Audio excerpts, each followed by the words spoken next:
And we move on to next speaker. That's Luís de Sousa, is addressing the issue of oil export, more precise, world oil exports. Luís de Sousa is a founding member of ASPO Portugal and is a regular editor into the Oil Drum Europe.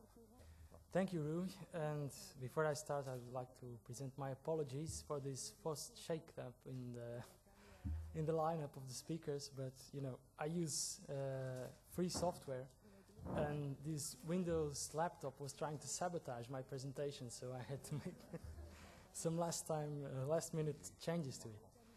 So I'm going to address this particular issue of oil exports, which I think is probably one of the most important pieces of the whole depletion puzzle. Okay, this is just the outline. Okay, why study oil exports? Here we have this graph with consumption and production in a series of states. And, well, you have consumption in yellow, production in red. And the gap between the two is exports. And I think this graph by itself tells us why it is important to study this subject. Okay, just a few definitions. When I'm speaking of oil, I'm speaking of crude and natural gas liquids. Exports is just the simple result of this arithmetic operation. It's just production minus consumption.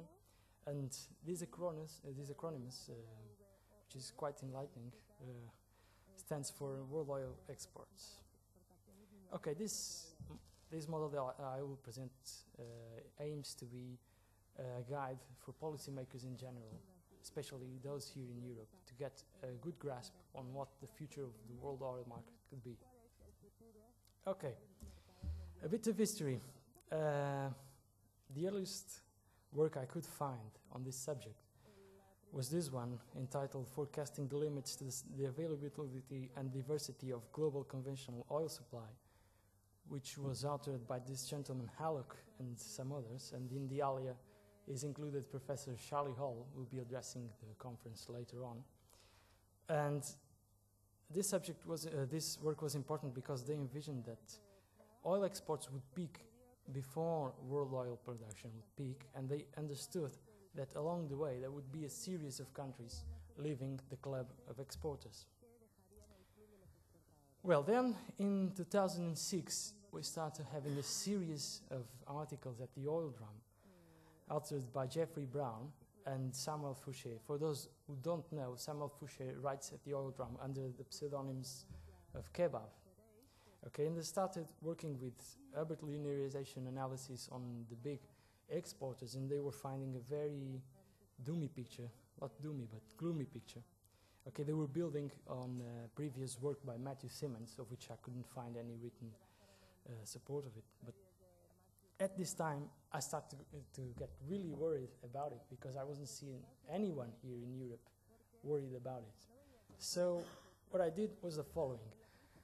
I had the VP statistical review, which basically gave the picture of the past international oil market, and I had Colin Campbell's assessments, the country-by-country assessments published in the ASPO newsletter, and I joined the two and made some simple forecasts of consumption, and the result was this, that was published in the fall of 2006 in the Oil Drum, with 18 regions assessed and 4 major countries left out: Angola, Iraq, Libya, and Nigeria.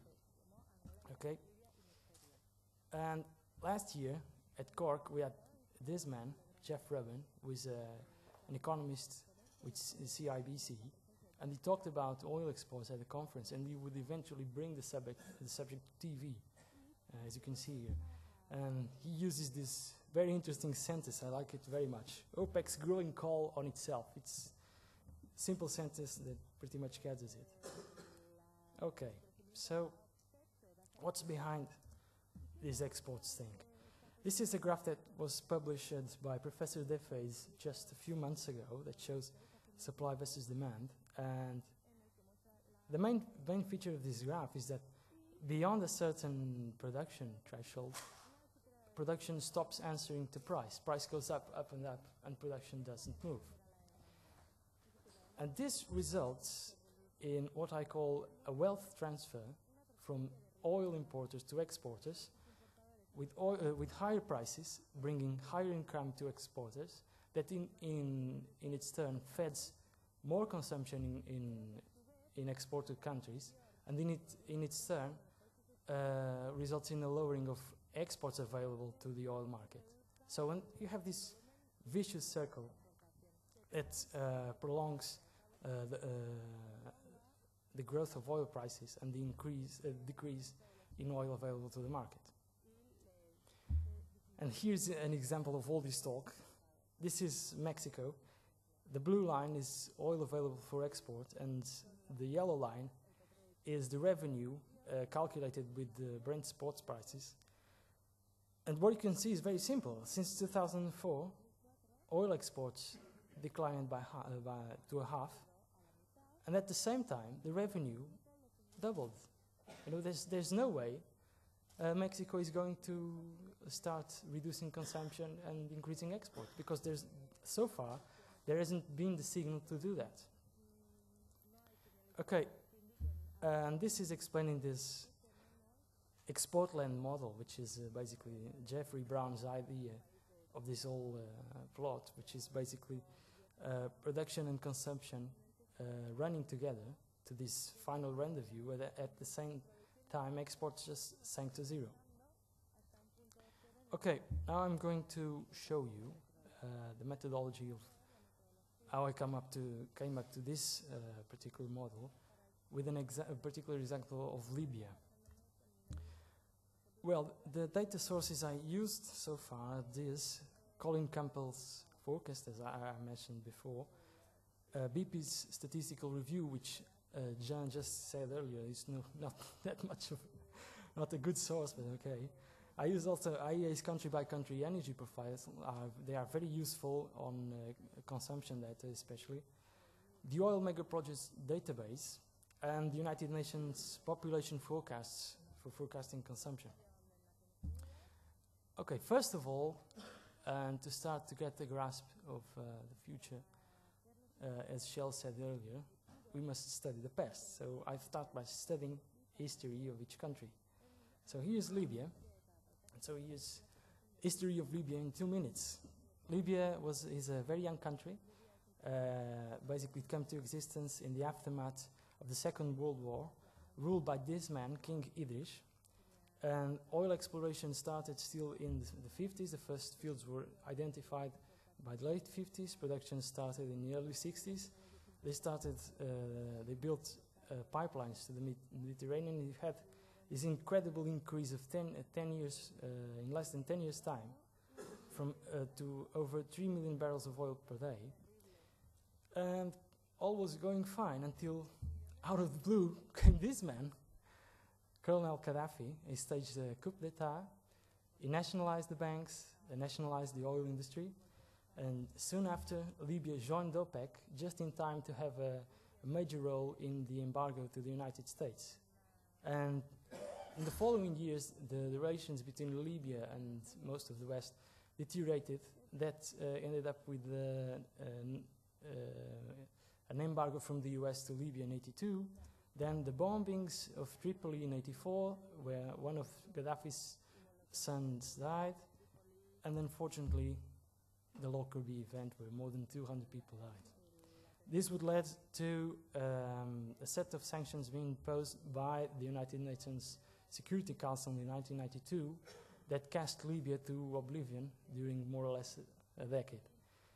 And after the turn of the century, Libya started to comply slowly with the demands from the Security Council, and production started increasing again. And it all ended up with Muammar Gaddafi having a chat with Condoleezza Rice, and they lived happily ever after. And okay, so all this story just to tell you that in Libya, above ground factors have been much more important than underground factors. So next, we look at discovery. Here's Colin Campbell's scenario for Libya. Pretty much all the oil that was there to be found has already been so. And he has a forecast of 55 gigabarrels for the ultimate. Here's Jean scenarios with two databases, with Mackenzie and IHS, pointing to either 40 gigabarrels or 60 gigabarrels. And then production. This is the curve that Colin publishes, basically a plateau followed by a slow decline. And here are the scenarios set up by Jean. He showed this in a conference in Lisbon, 2005. And if you allow me, for a little lack of humbleness, I'm not really satisfied with none of those forecasts. So I'm looking into an older forecast made by Richard Duncan and Walter Youngquist in 1998, when they published their famous work, The World Oil Life Cycle. And they have this profile, which is quite interesting because it shows the growth of production, but then that plateau, which more or less corresponds to the policy of Libya so far towards oil of managing production. So I just updated this forecast a little bit with this more or less slow plateau with a peak of 2.2 million barrels somewhere in the next 10 years. Okay, so now let's look at consumption in Libya. First of all, population, the major variable of consumption. When Libya became a country in 1951, there were about 1 million people in the country. In the meantime, the population increased 6 times, and it's now over 6 million people. It will continue to grow up into 8 million, then start to slow down progressively. Now, here we have consumption per capita for Libya. As you can see, there were some decreases in the past, especially when oil prices plummeted. But there is an underlying trend of about 2.5% increase per year in per capita consumption. So using this underlying trend and the population forecast from the United Nations, we get to this scenario, which is more or less the continuation of the underlying trend in both population growth and per capita consumption growth.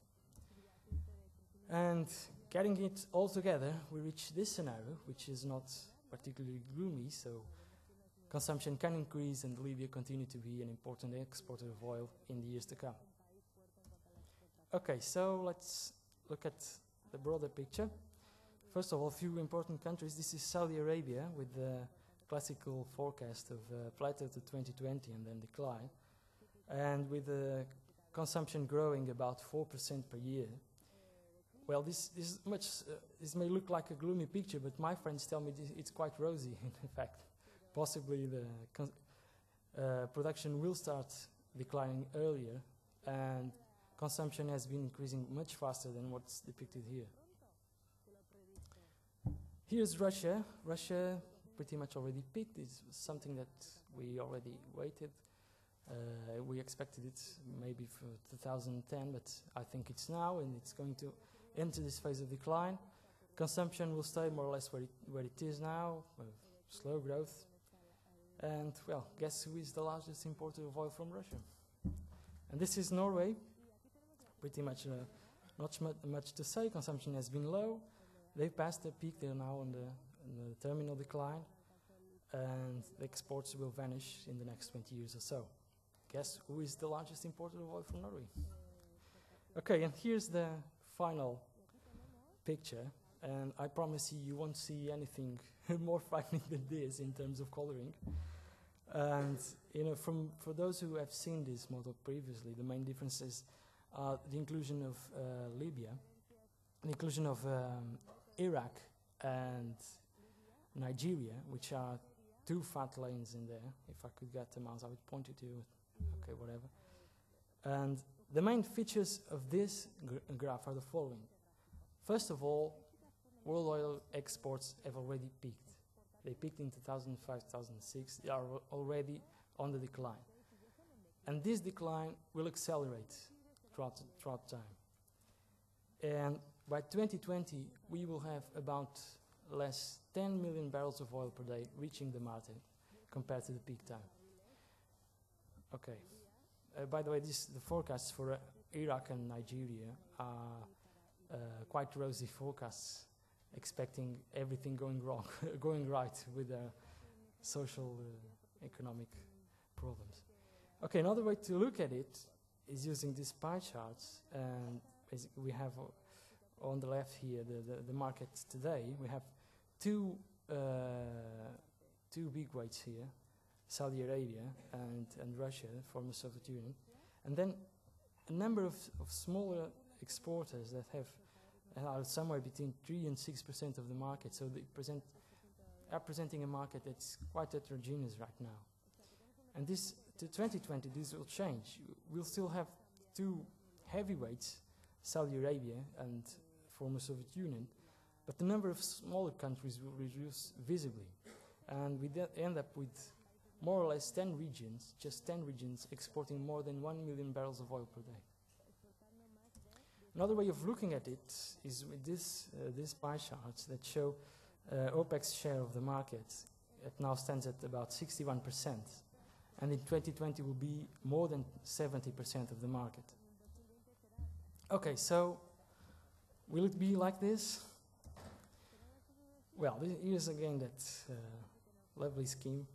The thing is that at one point, importers will stop being able to comply with ever higher oil prices and go into recession.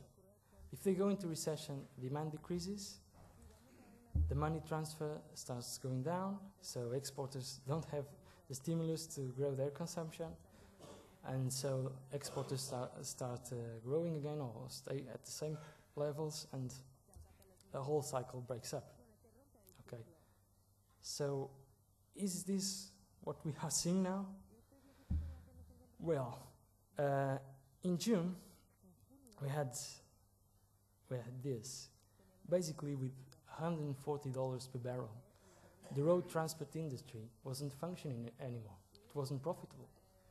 And here in Spain and Portugal we had quite a good picture of it, with people on the streets striking and all that. Unfortunately, 2 people died. And at the same time, we had this incredible news. This was happening just at my doorstep, people stealing diesel from each other. This is incredible, you know. Just one step away from something really ugly. Well, but oil prices eventually went down because of this, okay? I'm not going to that much into the causes of this. I think oil has a major role in it. I would just like to remind you one thing that Colin used to say, which is, it's not exactly the point in time when we peak. What will be important is the vision of the decline that follows the peak. And I think in these last months, the banking sector have been having a vision of a decline. They may not see it as a decline in resources and energy in general. They are seeing something really ugly, and they have finally understood what Colin meant back then. Okay? And I will finish with another graph, this one, just to look at, again, at the crisis in the 1980s. Jean has showed it before. But what I'd like to call your attention is this. We had the invasion of Iran by Saddam Hussein, and then we had a huge crisis coming on it, and then we had the Fed that was by then ruled by Paul Volcker, increasing interest rates to 18%, and we went into a huge recession. I think most people of my age or above it will remember it. And while exports tanked much due to that recession, the oil price kept above the maximum levels in the 70s up into 1985. So, well, I don't know the future. I can tell you the future, but one thing I'm sure: this $70 oil price, well, I doubt that the future is sealed. We may see quite a different scenario from what we might be seeing now. Okay, conclusions. First of all, world oil exports have already peaked. The decline rate will accelerate. The number of exporting countries will be ever lesser. OPEC will have a far larger share of the market in 2020. And for us here in the European Union, we have to pay close attention to Russia and also Norway, because exports from them will halve in the next 10, 12 years. And which make me make this question. We might get the triple 20 target by default, by doing nothing. By sitting still, we might get that target. We need to reset our energy policy in Europe, certainly. Okay, the uncertainty, we have clearly problems in importing countries.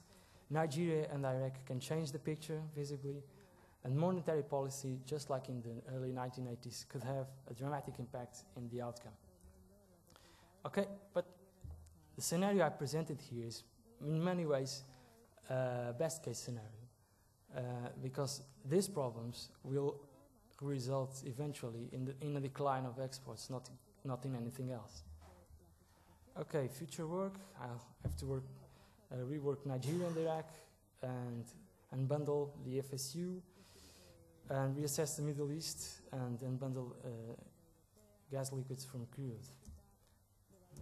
Okay, I'd like to thank Jeffrey Brown and Samuel Fouché for their work and their support. I'd like to thank the Oil Mega Projects Task Force, all the people involved with the oil drum, and finally, to Jan and Colin, because without them, I would never be here and this work would never have been possible. Okay. Well, and if you want to know more about this, you can just check these addresses. Thank you. Thank you, Luis. It's possible that someone wants to raise questions. Pedro? Thank you very much for your presentation. It's very frightening. I've got a question for you.